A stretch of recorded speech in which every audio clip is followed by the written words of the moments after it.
본래의 모양을 의미하는 원형이라는 말이 있습니다. 현재 존재하고 있는 것의 시작점이기도 하고 원래의 모습과 정신을 가지고 있는 원조이기도 합니다. 가령 교회의 원형이라고 할 때 그것은 무엇을 이야기하는 걸까요?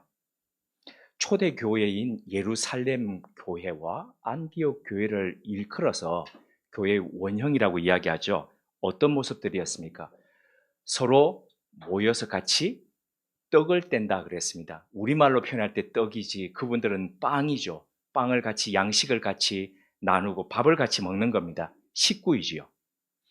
모이기를 힘쓸 뿐 아니라 있는 이들이 자기 것을 내어놓아서 없는 이들과 더불어서 함께 공유하고 나누는, 그러면서도 복음을 전하기를 전력을 다해서 하는 바로 그런 교회였습니다.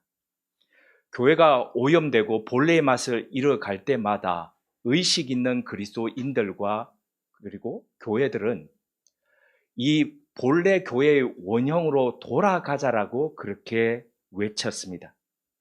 교회 본연의 모습과 정신을 회복하기를 원했던 것이죠.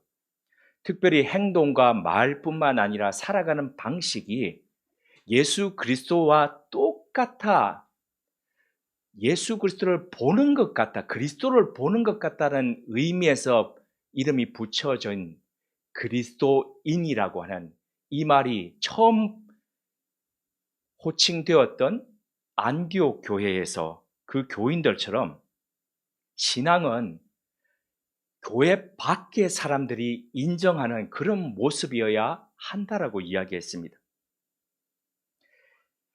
이렇게 교회가 지난 역사 속에서 수많은 굴곡을 가질 때마다 교회는 본래의 모습을 찾기 위해, 본래의 모습으로 되돌아가기 위해서 부단히도 그렇게 애썼습니다. 이것이 바로 교회의 원형입니다.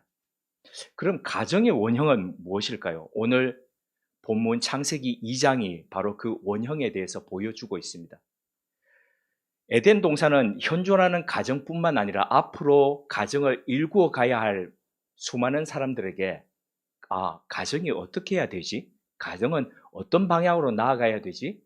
이런 모습을 보여주는 지침이고 그리고 목적지가 됩니다. 창세기 2장은 사람의 원형, 본래 사람이 어떤 존재이지?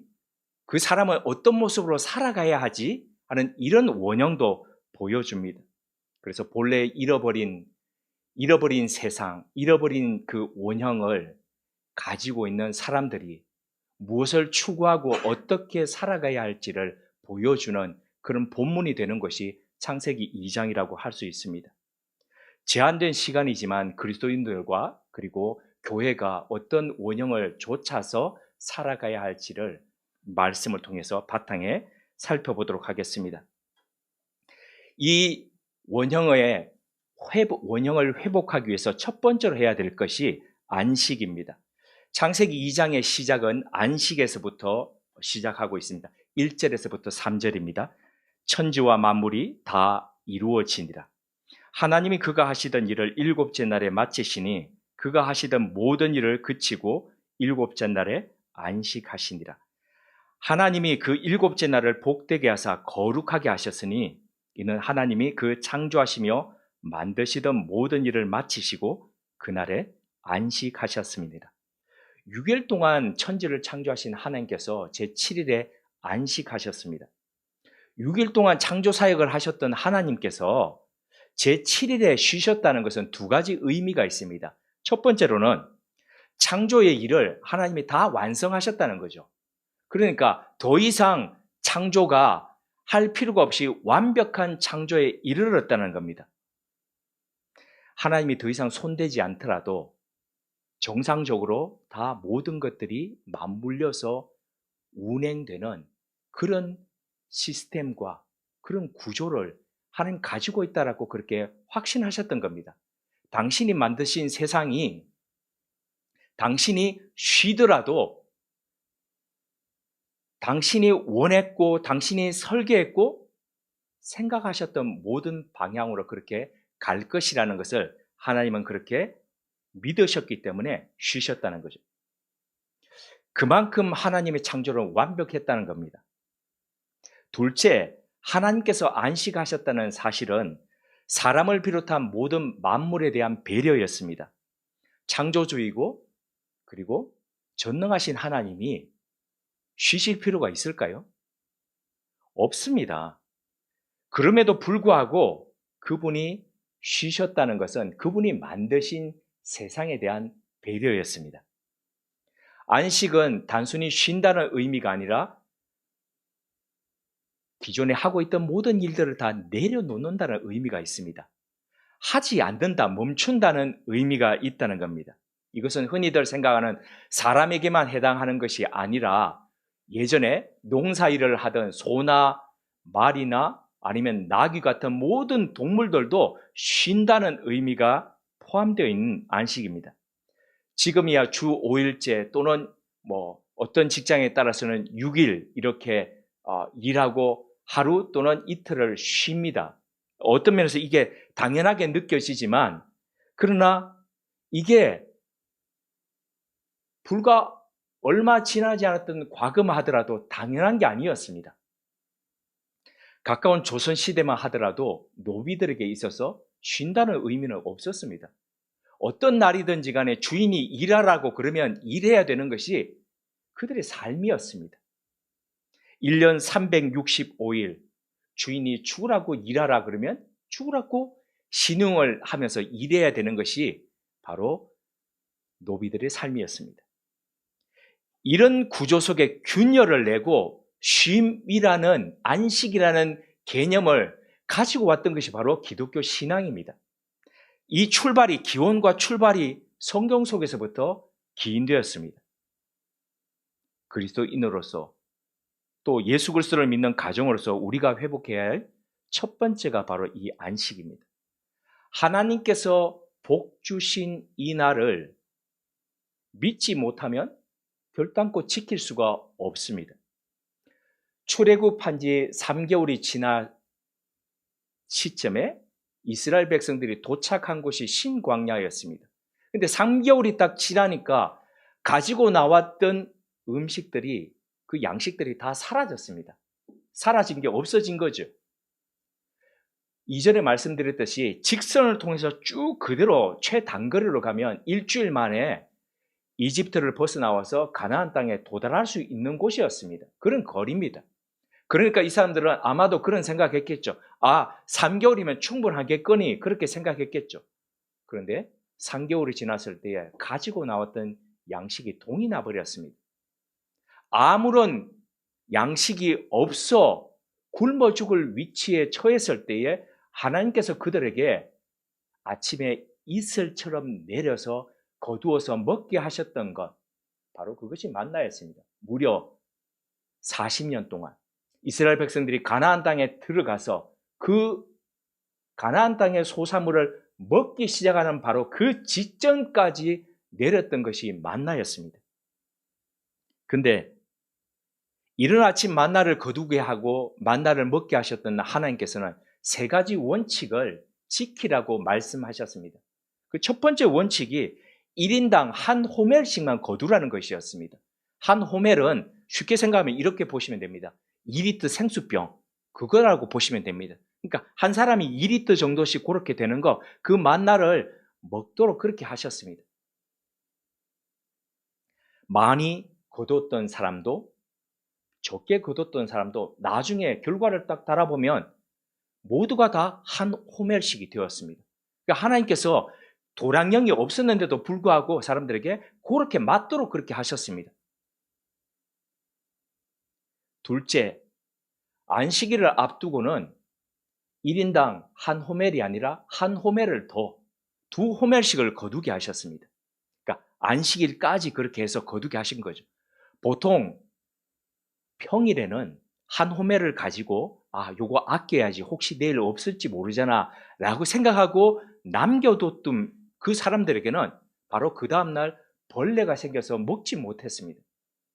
그런데 안식일 전날 2호멜을 거뒀을 때는 그것이 하루가 지나서 가더라도 이틀째가 되더라도 전혀 상하지 않도록 하나님이 그렇게 하셨습니다. 그래서 그들은 안식일에도 그 전날, 그 전전날 거두었던 것들을 가지고 풍성히 누리도록 그렇게 해주셨습니다. 세 번째 원칙은 바로 이 안식일과 더불어서 연관되는 것인데, 하나님은 안식일 전날 이틀분을 거두게 해 주시면서 안식일에는 너희들이 들판에 나가서 만나를 구하지 말라라고 하셨습니다. 이거 지키라고 하셨습니다. 그리고 안식일날 아침에는 당연히 만나도 내리지 않았습니다. 그런데 성경에 보면은 그 안식일 날에도 하나님의 명령을 의심하고 순종치 않고 그 들판에 나가서 만나를 찾기 위해서 이리저리 돌아다니는 그런 사람들이 있었다라고 합니다. 이 훈련을 하나님은 무려 40년 동안 시키셨습니다. 전능하신 하나님이시라면 이렇게 하실 수도 있지 않습니까? 왜 우주인들이 먹는 그런 것처럼 알약 하나 탁 먹으면은 몇 년씩 가게 하고, 아니면 40년 동안 전혀 이상 없더라. 그게 말이 돼? 말이 되는 게 어떻게 말이 되냐면은 그들이 출애굽할 때 입고 왔던 옷이 40년 동안 헤어지지 않았고 그들이 신었던 신발도 떨어지지 않았다라고, 온전했다라고 성경은 증거하고 있습니다. 그럼 양식도 그렇게 하면 되지 않습니까? 그런데 하나님은 매일 아침마다 거두게 하시고, 그리고 안식일 전날에는 이틀분을 거두게 하시고, 이걸 40년 동안 하셨습니다. 왜 그러셨을까요? 하나님의 명령, 당연히 지키는 것이죠.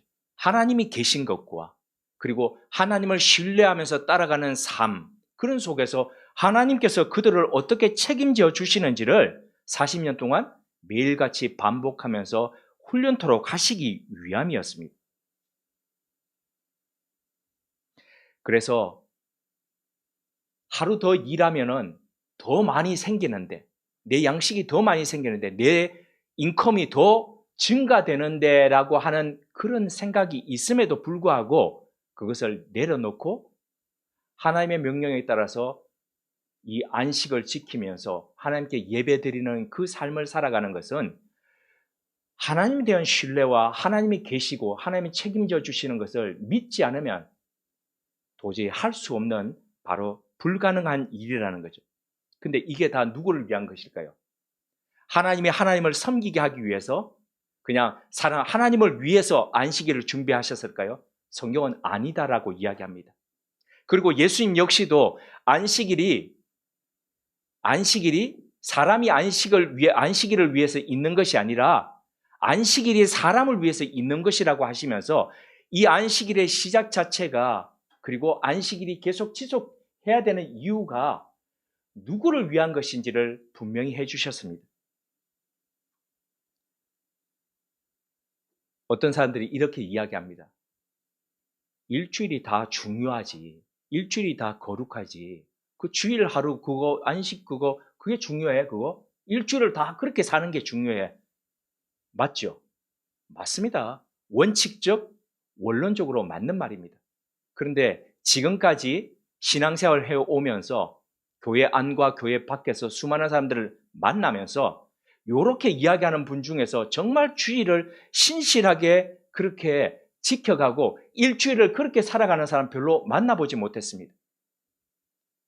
특별히 하나님께서는 모든 날들을 주관하고 계십니다. 그럼에도 불구하고 하나님이 콕 집어서 제7일이라고 얘기하시면서 복 주신 그날, 그 안식일의 개념은 오늘 주일의 개념으로 바꾸어서 우리가 지키고 있는데, 그날을 구별해서 지켜가는 사람, 그 사람은 일주일도 그렇게 살아간다는 거죠. 그러므로 그리스도인으로서 우리가 가장 회복해야 할 것이 있다면 바로 이것은 하나님 안에서 누리는 안식입니다. 이 구별된 삶이 우리와 우리 가정 가운데 충만해야 합니다. 두 번째입니다. 회복해야 할 것이 생영입니다. 7절입니다. 여호와 하나님이 땅의 흙으로 사람을 지으시고 생기를 그 코에 불어넣으시니 사람이 생영이 되니라. 짐승과 사람은 공통점이 몇 가지 있습니다. 첫 번째는 제6일에 같이 창조되었다는 것이고, 두 번째로는 같은 재료로 창조되었다는 사실입니다. 그런데 결정적으로 한 가지가 다른 것이 있습니다.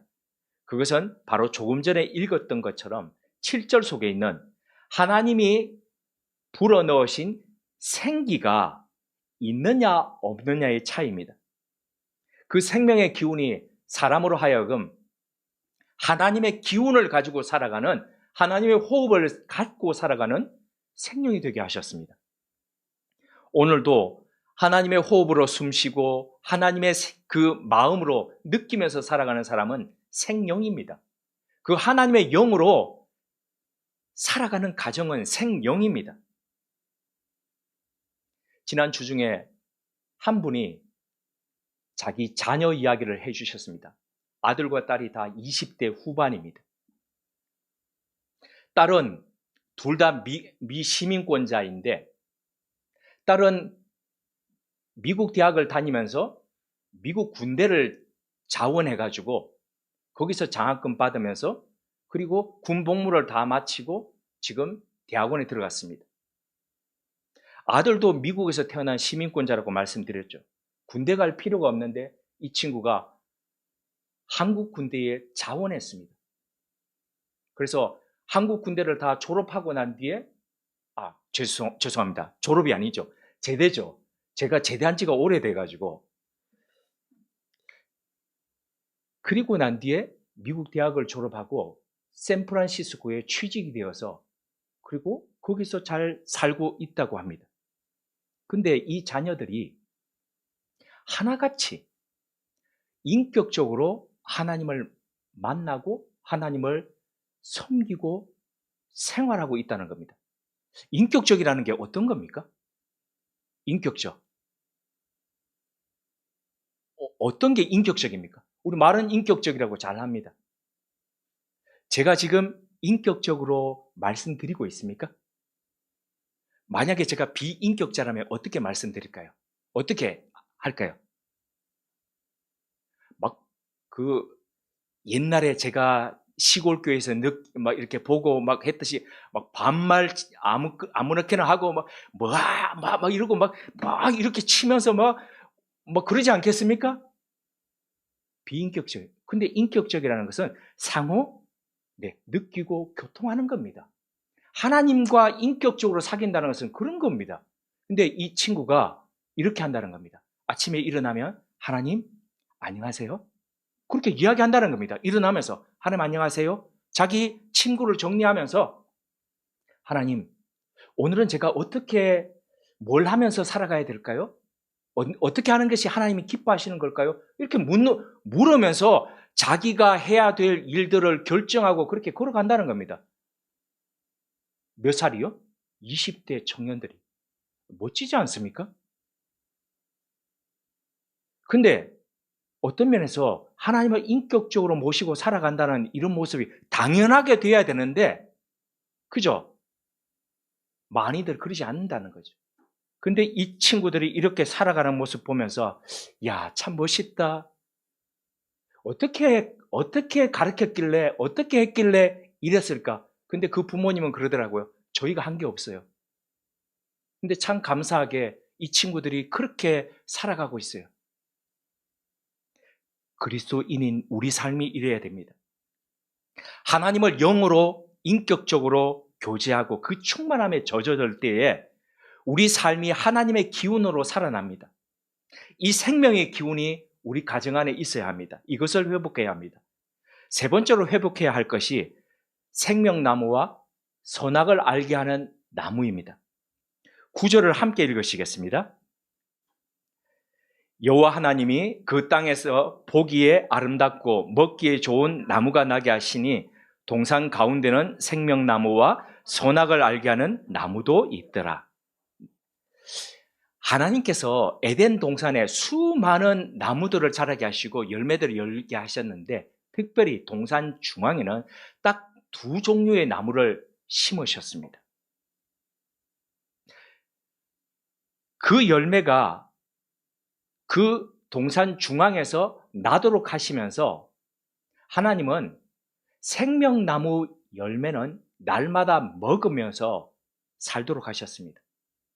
이것은 예수님께서 당신을 가리켜서 하셨던 말씀처럼 내가 생명의 빵이다 그러셨죠. 생명의 떡이다, 생명의 빵이다 하셨는데 그 그리스도를 먹고 날마다 영생의 삶을 살아가듯이 하루하루를 살아가듯이 그렇게 살아가야 된다는 겁니다. 이것이 생명 있는 그리스도인의 모습입니다. 이에 비해서 선악을 알게 하는 나무의 열매는 먹지 못하도록 하셨습니다. 에덴 동산에서 아담과 하와는 하나님의 대리인으로 살아갔습니다. 대리인이라는 것은 고난자가 있는데 그 고난자를 대신해서 모든 것을 다 결정하고 승인할 수 있는 그런 사람입니다. 그런데 하나님께서 모든 것을 다 이 대리인들에게 허락하셨는데 단 한 가지 금지하신 것이 있습니다. 그것이 바로 선악을 알게 하는 나무의 열매는 먹지 말라였습니다. 왜 하나님은 모든 것을 다 허락하셨는데 한 가지만을 금지하셨을까요? 그것은 한 가지 금지된 그것을 통해서 자기들보다 그 위에 하나님이 계시다는 것을 늘 생각하고 살라는 뜻이었습니다.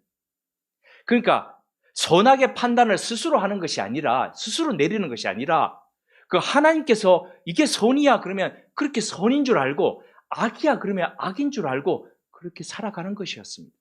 근데 이들은 그 하나님을 제쳐두고 그들 자신이 선과 악을 구분해서 이게 선이구나, 자기 생각에, 자기 판단에, 자기 기준에 선이면 선이고 악이면 악으로 그렇게 살아간다는 겁니다. 이게 바로 하나님을 인정하지 않고 하나님보다도 자신들이 하나님 되었던 사람들의 행위였습니다. 이것을 되돌리는 겁니다. 다시 회복하는 것. 그래서 동산 중앙에 날마다 내 생명에, 하나님 오늘도 살아가는 내 생명에 그 기운은 주님이 주시는 말씀, 주님이 내게 허락하시는 것, 그것으로 내가 살아갑니다라는 이 고백과 하나님, 오늘도 선과 악의 기준과 판단은 하나님이십니다. 내 삶의 주인이시고 내 삶 위에 계시는 분은 하나님이십니다라는 이 고백을 회복하는 것. 우리 동산 중앙에 이 두 그루의 나무가 있었듯이 우리 가정에 이 두 그루의 나무를 회복하는 것, 그것이 바로 에덴을 회복하는 길입니다. 네 번째 우리가 회복해야 할 것이 강입니다. 예전부터 한 나라의 수도가 되는 가장 첫 번째 조건 중에 하나가 강을 끼고 있는 것이었습니다. 500년 동안 조선의 도읍지였던 이 한성 땅은, 이 서울은 한강이라는 엄청난 강을 끼고 있었습니다. 평양은 대동강입니다. 부여도 보면 강이 흐르고 있죠. 다 강을 끼고 있었습니다. 다른 나라들도 마찬가지입니다. 에덴 역시 가장 큰 특징이 강이 발원하고 있었는데 하나의 강이 아니라 무려 4개의 강이 에덴에서부터 발원하고 있었던 겁니다. 비손, 기흔, 히데겔, 유브라데 강입니다. 이 강들의 히브리어 의미가 학자들에 따라서 조금씩 차이가 납니다. 우리는 19세기 독일의 탁월한 성서학자로서 활동하면서 이 히브리어와 세머 연구에 혁혁한 공을 세웠던 하인리히 게제니우스라는 이 학자의 견해를 따라서 오늘 그 의미와 그리고 우리에게 주시는 메시지를 새겨보도록 하겠습니다. 첫 번째, 비손강입니다. 비손강의 뜻은 생육과 번성, 그리고 발전과 성장, 점점 성장해가고 점점 증가해 간다는 뜻이 여기에 비손에 들어있습니다. 구약의 랍비들은 창세기와 그리고 신명기 요 5개의 성문서, 율법서라고 이야기하면서 이곳에서부터 하나님의 명령을 끄집어냈습니다. 그 끄집어낸 것이 몇 개? 613개. 근데 613개의 명령으로 이 창세기부터 신명기까지 모세 오경이 구성되어 있다라고 이야기하면서 이 사람들은 긍정 명령으로 248개를 나누고 그리고 금지 명령으로 365개를 나누었습니다. 그래서 총 613개의 명령으로 나누었는데 가장 첫 번째 명령이 바로 창세기 1장 28절에 생육하고 번성하라였습니다. 살아있는 모든 것은 생육하고 번성해야 합니다. 오늘 우리 재선 형제가 기도할 때에 하나님, 이 교회 우리가 열심히 하나님의 마음으로 전도하고 라고 했는데 제가 얼마나 뜨끔하던지 마음속에서부터 그죠? 교회가 생기가 있고 생명이 있으려면 이 교회 안에 우리가 큰 교회가 되어야 된다 이런 생각은 없습니다. 없지만은 생명력을 불어넣는 새로운 생명들이 이곳에 계속적으로 들어오고 그리고 그 사람들이 자라가고 하는 그런 모습이 되어야 됩니다. 생육하고 번성하여 점점 증가하고 풍요로워지는 비송강이 흘러야 합니다. 그리스도를 모시고 살아가는 사람들 속에 이런 풍성함, 그것이 바로 우리 가정 안에도 있어야 합니다. 두 번째로 기훈강입니다. 기훈강의 뜻은 막히지 않고 터져 나온다는 뜻입니다. 막힌 삶은 참 답답하죠. 우리 이 식도에서부터 위로 내려가는 요 명치 부분이 자주 체하는 사람들이 있습니다. 저도 한때 그랬습니다. 스트레스와 과로, 그래서 여기가 꽉 막혀가지고 조금만 먹어도 여기가 막 너무 아프고 한 그런 삶. 늘 긴장되고 잠 못 자고 하는 그런 삶이죠. 뚫려야 되죠. 막혀 있으면 안 됩니다. 병납니다. 예수 그리스도의 생명을 받은 사람들도 마찬가지입니다. 그래서 예수님은 요한복음 7장 37절을 통해서 이렇게 말씀하셨습니다. 명절 끝날 곧 큰 날에 예수께서 서서 외쳐 가라사대 누구든지 목마르거든 내게로 와서 마시라. 나를 믿는 자는 성경의 이름과 같이 그 배에서 생수의 강이 흘러나리라 하시니 이는 그를 믿는 자의 받을 성령을 가리켜 말씀하신 것이다. 배라고 번역이 되어 있는 헬라어 카르디아라는 것은 마음 그리고 사람의 깊은 곳, 정신 이런 뜻을 함유하고 있습니다. 예수를 믿는 사람들은 꽉 막힌 가슴으로 살아가는 것이 아니라 뚫린 가슴으로 살아가야 됩니다. 그곳에서부터 생수의 강이 터져나와야 됩니다. 그런데 이걸 누가 하신다고요? 하나님의 영이 하신다는 겁니다. 그래서 이 하나님의 영이 뚫리게 하시는, 막힌 곳이 뚫리게 하시고 막힌 담이 허물어주게 하시는 이 역사가 우리 가족들 사이에 있어야 합니다. 셋째는 히데겔 강입니다.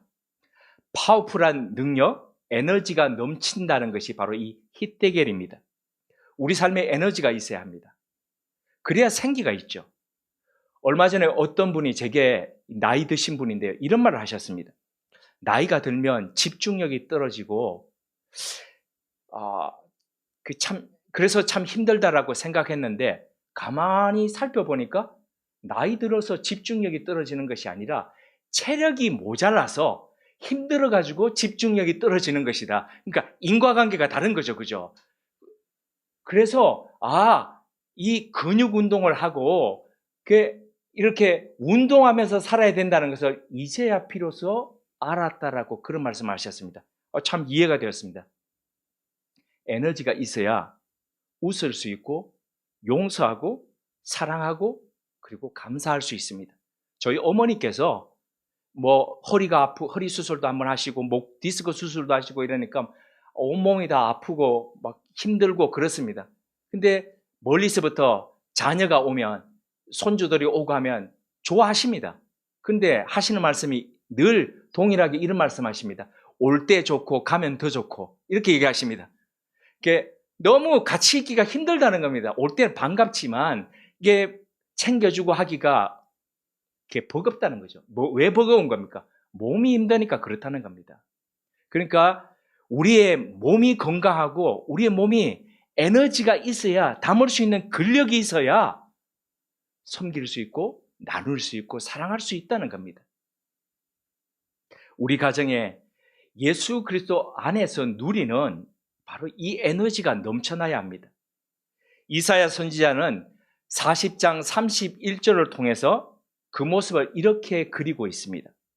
오직 여호와를 앙망하는 자는 새 힘을 얻으리니 독수리가 날개치며 올라감 같을 것이요 다른 박질하여도 곤비하지 아니하겠고 걸어가도 피곤하지 아니하리로다. 여호와 하나님을 앙망하는 힛대겔이 우리 가정 안에 흘러야 합니다. 이 에너지로 충만하게 그렇게 살아야 합니다. 네 번째, 유프라데스 강입니다. 이 유프라데스 강은 오늘날도 그 이름이 있죠. 결실하다, 풍부하다라는 뜻을 가지고 있습니다.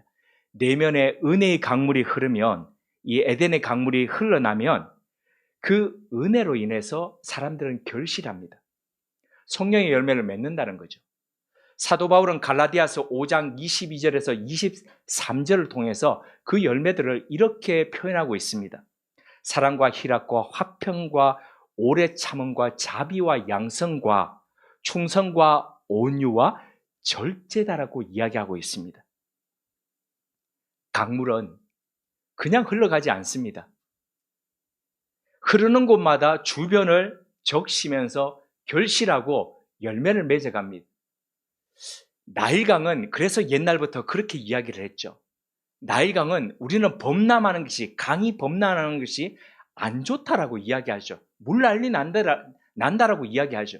저는 자라면서 이런 것들을 매년마다 몇 번씩 경험을 했습니다. 낙동 강가에 살다 보니까 매년마다 낙동강에 물이 넘칩니다. 넘치니까 이게 강이 넘치면서 샛강을 냇가를 거슬러 올라와가지고 저희 중고등학교 늘 운동장 축구 골대가 다 잠기고 그렇게 했습니다. 그래서 친구들이 야 좋다 오늘 학교 안 간다 쉰다 이러고 했는데 그러고 했던 기억들이 납니다. 저희가 볼 때는 안 좋습니다. 그런데 나일강 유역에 사는 수많은 사람들은 수천 년 동안 수만 년 동안 매년마다 나일강이 범람하기를 기다리며 기도했습니다. 범람하면서 수많은 영양분들이 상류에서부터 흘러오는 영양분들이 그 대지를 적시고 물이 적시고 그래서 새로운 곡식들이 생명들이 살아났기 때문입니다. 예수 그리스도의 빛을 받은 가정은 그 은혜가 유프라데스 강이 흘러가면서 그리스도로 인해서 열매를 맺어갑니다. 삶 속에 인격의 열매가 맺히고 성숙함의 품격이 있습니다. 예수님은 요한복음 10장 10절을 통해서 내가 온 것은 양으로 생명을 얻게 하고 풍성히 얻게 하려 함이다라고 말씀을 하셨습니다.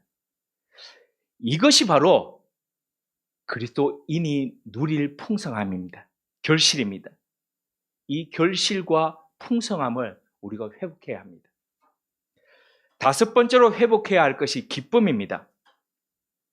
에덴은 기쁨의 정원이라는 뜻입니다. 정원을 뜻하는 히브리어 단어가 겐인데요. 이 겐이 방어하다, 둘러싸다라는 가넨이라는 뜻에서부터 왔습니다. 그러니까 가든하고 좀 비슷하죠, 그죠? 둘러싸는 거죠. 원래 정원이라는 뜻은 사나운 짐승으로부터 또 외부의 적으로부터 보호하기 위해서 울타리를 친다는 뜻이거든요. 가만히 생각해 보면 이거 놀랍지 않습니까?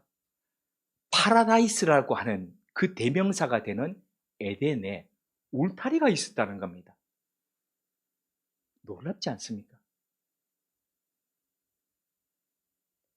출애굽기에서 하나님의 성막에는 그 성막과 외부를 구분하는 울타리가 쳐져 있었습니다. 아니 거룩한 하나님의 그 성막에 그 성막이 그냥 중간에 있고 모든 사람들이 다 볼 수 있도록 그렇게 날마다 임재하고 그러면 얼마나 좋습니까? 그러나 하나님은 막으로서 울타리를 치셨다는 거죠. 여기에 무거운 의미가 있습니다. 그것은 세속을 살아가지만 세속의 모든 것들을 다 아무런 생각 없이 모두가 다 받아들이면서 그렇게 살아가서는 에덴을 살 수 없다는 거죠. 하나님의 정원을 누릴 수가 없다는 겁니다. 모든 것이 가하지만 모든 것이 다 유익한 것은 아니다라는 말씀을 새길 필요가 있다는 거죠. 울타리를 치듯이 절제하는 그 속에 에덴의 기쁨이 자리합니다. 에덴의 울타리를 회복함으로써, 에덴을 회복한다는 것은 울타리를 회복함으로써 그 안에서 참된 기쁨을 누리고 향유하는 것이 있다는 겁니다. 마지막 6번째입니다. 6번째로 회복해야 할 것이 돕는 배필입니다. 모든 만물을 창조하신 뒤에 하나님께서 하셨던 말씀은 반복적으로 무엇이었습니까? 보시기에 좋았더라 였습니다. 그런데 하나님이 보시기에 좋았더라, 보시기에 좋았더라 날마다 말씀하셨는데 유일하게 보기에 좋지 않으신 것이 있었습니다.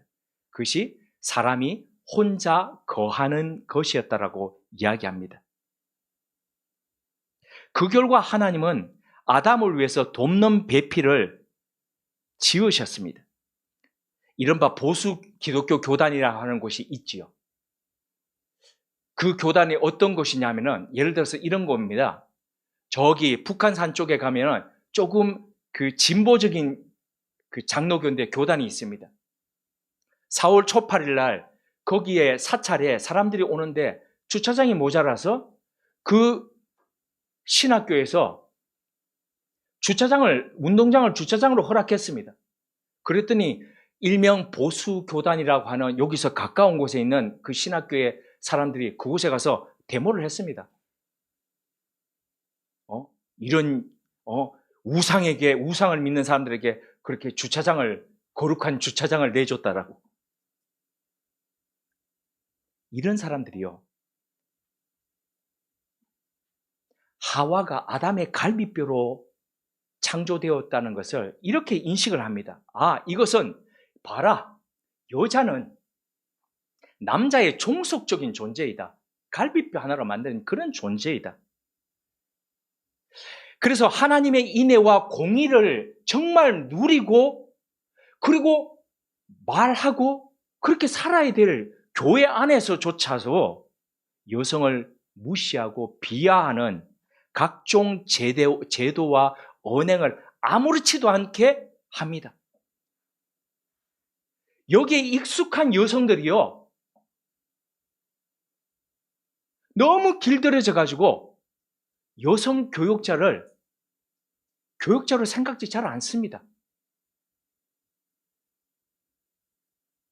근데 정말 하나님께서 여자를 남자에게 종속시키기 위해서 아담의 갈비뼈에서부터 떼내가지고 하와를 만드셨을까요? 하나님은 분명 아담을 만들듯이 따로 하와를 만드실 수 있는 능력과 그리고 뭡니까? 그렇게 하실 수 있는 충분한 그런 분이었습니다. 그런데도 불구하고 하나님께서 왜 아담에게서부터 신체의 한 부분을 떼내가지고 그렇게 하신 이유가 뭘까요? 왜 그렇게 하셨을까요?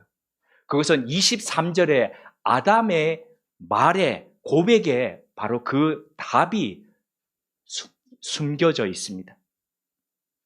23절 함께 읽으시겠습니다. 아담이 이르되 이는 내 뼈 중에 뼈요 살 중에 살이라 이것을 남자에게서 취한즉 여자라 부르리라 하니라. 아담은 깊은 잠에서 그러니까 거의 마취 상태가 들어간 거죠. 그죠? 그리고 수술이 다 끝나고 난 뒤에 새로운 존재가 또 있는 것을 보자마자 뭐라고 얘기했냐면 내 뼈 중에 뼈요 살 중에 살이라. 자기 신체에서부터 나간 존재라는 것을 알아차렸습니다. 자신의 뼈로 만든 존재이고 자신의 에센스가 바로 하와라는 것을 알았다는 거죠. 이게 핵심이고 이게 바로 갈비뼈로 만든 목적입니다. 남자의 종속적인 존재가 아니라 본래 한 몸이었기 때문에 부담 없이 한 몸을 이루면서 살아가도록 그렇게 하기 위한 바로 그 이유와 목적이 바로 아담에게서부터 떼내서 만드신 이유입니다. 자기 몸이었기 때문에 자신을 사랑하듯이 사랑하면서 아끼면서 살아가는 바로 그 이유입니다. 이런 사랑과 운명 공동체가 되게 하기 위해서 하나님께서 아담에게서부터 하와를 만드셨습니다. 이렇게 사랑함으로 한 몸을 이룬 아내와 남편을 하나님은 돕는 배필이라고 하셨습니다. 이 돕는 배필로 번역되어 있는 히브리어 단어 에젤 케네그도라는 이 말은, 에젤이라는 것은 도움이 된다는 뜻입니다. 근데 케네그도라는 이 말은 서로 마주보고 서 있다는 뜻입니다. 그러니까 마주보면서, 왜 마주보면서 돕는다는 겁니까? 마주본다는 것은 서로를 살핀다는 겁니다. 서로의 눈을 보고 서로의 마음속에 뭐가 있는지 보고 어떤 상태인지를 살피면서 돌보면서 간다는 겁니다. 여기에 바로 돕다라는 에제르라는 이 말이, 우리는 한편으로 보면 그냥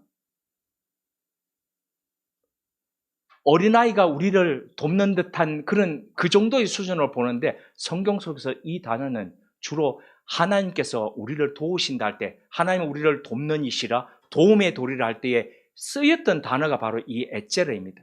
그러니까 다시 말해서 누군가를 돕는다는 것은 도움을 주는 이가 더 우월하다는 것일까요? 열등하다는 것일까요?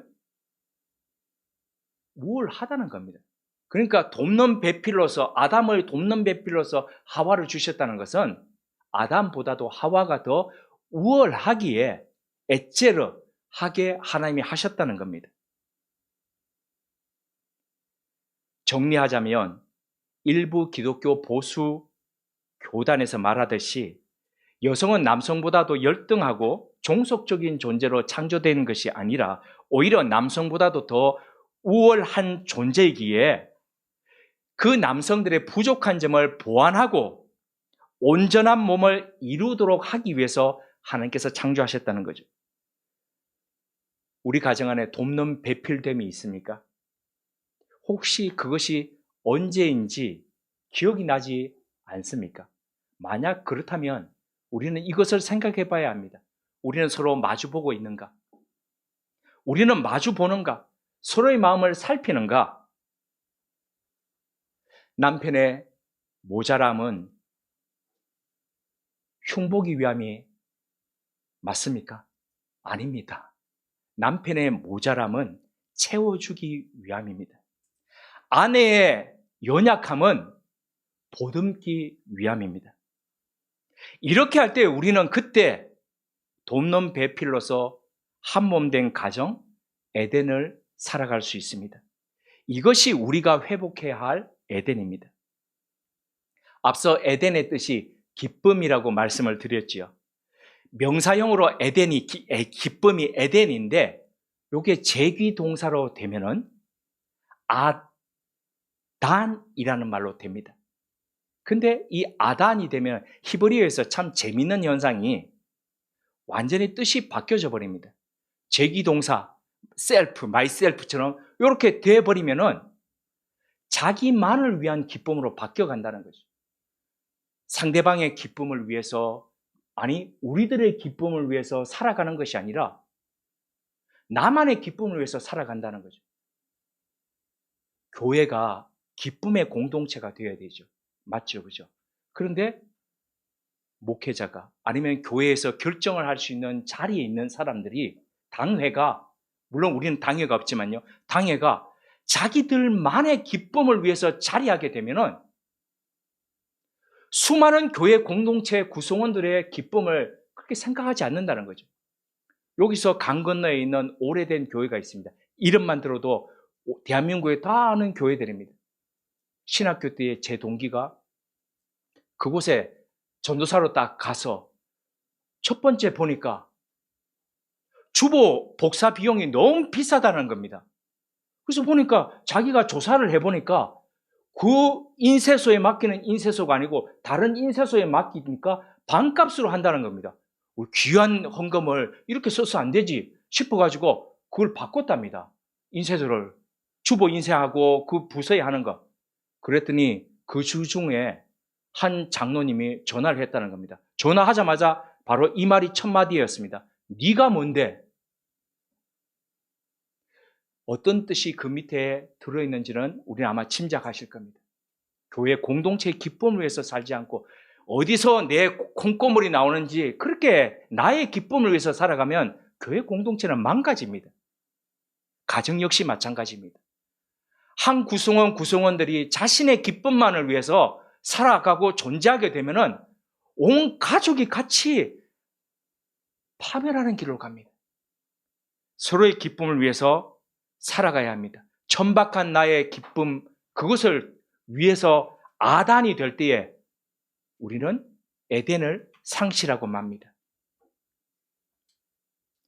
여기서 우리가 한 가지 더 살펴봐야 할 것이 있습니다.